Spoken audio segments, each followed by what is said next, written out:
News has broken that 4 Brooklyn Nets players has tested positive for the coronavirus, and now people are starting to freak out. This is a total of 7 players as of right now within the NBA that have tested positive from the coronavirus. But how did we get to this point? It feels like it all happened within a matter of 2 weeks within the sports world, especially within the NBA. From the possibility of fans not getting high fives or autographs from their favorite players, all the way to now where the NBA is being suspended.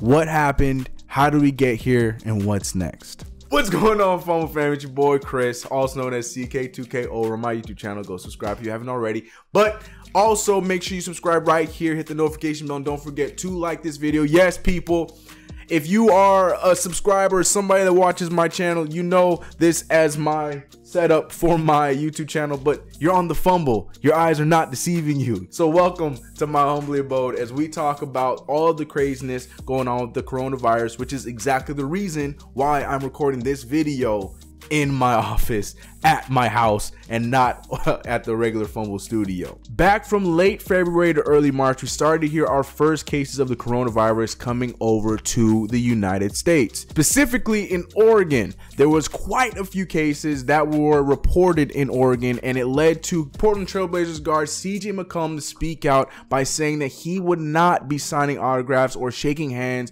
with any of his fans anymore, with this tweet that said, "The coronavirus has officially hit Oregon, more specifically Lake Oswego. Make sure y'all washing y'all hands with soap for 20 or more seconds and covering your mouths when you cough. I am officially taking a break from signing autographs until further notice. Sincerely, CJ." And I remember at that time, people, and us included, because we were doing our live show, people were thinking to themselves, I mean, it makes sense, but it's a little bit extra. Why are you not going to shake anybody's hands? Because we don't know if it's going to be that kind of thing where you can catch it. A lot of people were very skeptical, and a lot of people were thinking that maybe it's not just the fans and maybe the players themselves could be catching it, which then started the conversation within the NBA if they should just ban fans from coming to games altogether. And when those murmurs started to come around, LeBron James was one of the first to publicly say that he was not a fan of it and that he's specifically playing for the fans and would not play if there was nobody in attendance. LeBron James said this: "I ain't playing. If I ain't got the fans in the crowd, that's who I play for. I play for my teammates. I play for the fans. That's what it's all about. If I show up to an arena and there ain't no fans in there, I ain't playing." But this is when things started to heat up, because what was one time an idea of banning fans from going to games, it started to become a little bit more realistic as time went on. The next move that followed after LeBron James' statement was the media ban, which banned any media member from going within the locker room if they weren't a player, part of the staff, coaches, etc. If they weren't a part of the organization, they were not allowed in the locker room as they normally would do to get any sound bites or to report after a game was over or even before a game was over. The gap for reporters would be up to 6 to 8 feet between reporters and the person that was being interviewed. And unfortunately, this is where a lot of the stuff might have started, allegedly, because we know about the now infamous video of Rudy Gobert doing this.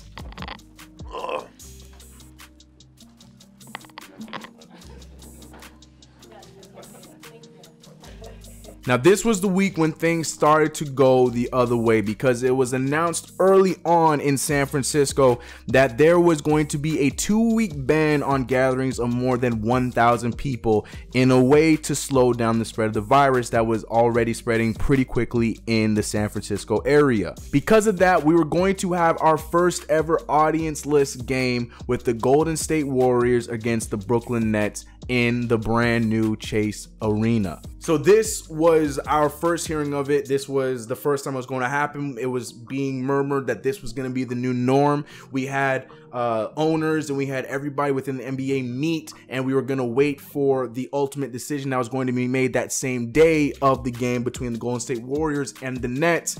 But then this happened the night before. Before tip-off between the Oklahoma City Thunder and the Utah Jazz, there was a bit of question as to if there was going to be a game played, because there was news that Rudy Gobert was ill and would not be playing that night along with his teammate Emmanuel Mudiay. But what we thought was just an illness turned out out to be a little bit more, and you saw the Utah Jazz doctors taking that a bit serious, which is what led to the delay before the tip-off in that game. We heard reports about Chris Paul going over trying to ask questions, and everybody over on the Utah Jazz's bench told him to quickly get away because nobody knew who touched Rudy Gobert, who was near Rudy Gobert, and if it would spread over to anybody on the Thunder, because they weren't entirely sure yet if Rudy Gobert had tested positive for the coronavirus. It was then released that Rudy Gobert was undergoing tests because he did meet the symptoms that matched with the coronavirus. So because of that news, they ultimately canceled that game and made everybody go back to the locker rooms. That started an overnight quarantine for both teams while everybody else left the building. Then shortly after, while everybody left to the locker room, the reports came out that Rudy Gobert was the first NBA player to be tested positive for the coronavirus, which led to the league quickly suspending NBA play after that night's action. And then that was it. Season was suspended, and now everybody was wondering what's going to happen next. We were going from a point where we were going to have no fans in one stadium. It wasn't just all the teams, because there wasn't a report yet on what was going to happen, but it went from that to the season being done, and that's where we are right now. And then the second day, we got our second positive test for the coronavirus, and it was Rudy Gobert's teammate Donovan Mitchell, who had tested positive for the coronavirus without having any symptoms. He was just a carrier. After that, time has gone on, and we heard just as early as this past weekend that Detroit Pistons forward Christian Wood was the third NBA player to be tested positive for the coronavirus. And now here we are, where 4 Brooklyn Nets players have tested positive to the coronavirus. And if you ask me, I like the fact that they kept their names hidden. Do you guys think that with this new news, where we have 4 more cases, 7 total in the NBA, that the whole season should just be canceled? Does this push the season more? Should we still keep things going as they have been originally scheduled? Let me know all of your thoughts in the comments below about all of this craziness that is the coronavirus within the NBA as a whole. It's me, your boy Chris, also known as CK. Make sure you subscribe if you haven't, liked this video, and stay safe, people. We need to exercise a little bit of, staying away from the public eye and staying within, houses and practicing social distancing. It's me, your boy CK. I'm out of here. I'll see you guys in the next video. Peace.